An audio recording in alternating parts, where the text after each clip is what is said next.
তোফাজ্জলের মতো মানুষকে, তোফাজ্জলের মতো একজন মানুষকে পিটিয়ে পিটিয়ে হত্যা করেছে, চিন্তাও করা যায় না।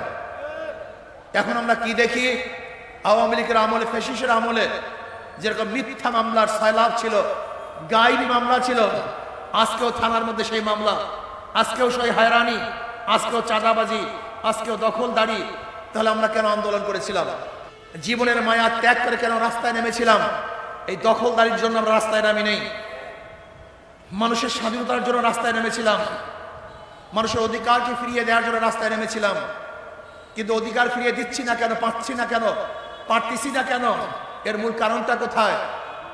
এইটা আমাদের খুঁজে বের করতে হবে, এইটা আমাদেরকে বুঝতে হবে। মাদার গাছ লাগিয়ে আমের আশা করা যায় না, তেঁতুল গাছ লাগিয়ে মিষ্টি ফলের আশা করা যায় না, চোরের মাধ্যমে চুরি বন্ধ করা যায় না, ডাকাতের মাধ্যমে ডাকাতি বন্ধ করা যায় না, দুর্নীতিবাজের মাধ্যমে দুর্নীতি বন্ধ করা যায় না। আমি উদাহরণ দেই, একজনের নাম এ, একজনের নাম বি, একজনের নাম সি, তিনজনই চোর। এও চোর, বিও চোর, সিও চোর। ক্ষমতায় আছে এ, সে কি করবে? চুরি করবে। হটাও এ, আন্দোলন সংগ্রাম, বসাও বি, সে কি করবে? আবার হটাও বি, বসাও সি, সে কি করবে? কারণ নেতার পরিবর্তন হয়েছে, দলের পরিবর্তন হয়েছে, নীতি আদর্শ পরিবর্তন হয় নাই।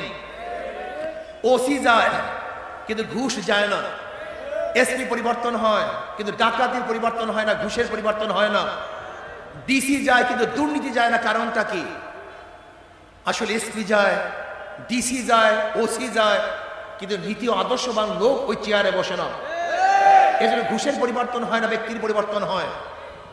যেখানে এখানে যারা উপস্থিত আছেন, যারা আমার সামনে আছেন, আমি আমার বন্ধুদেরকে বলবো, আমার ভাইদেরকে বলবো, আপনাদের বিবেক কি উদয় হবে না?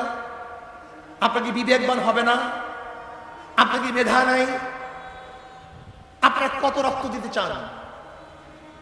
কতবার আন্দোলন করতে চান?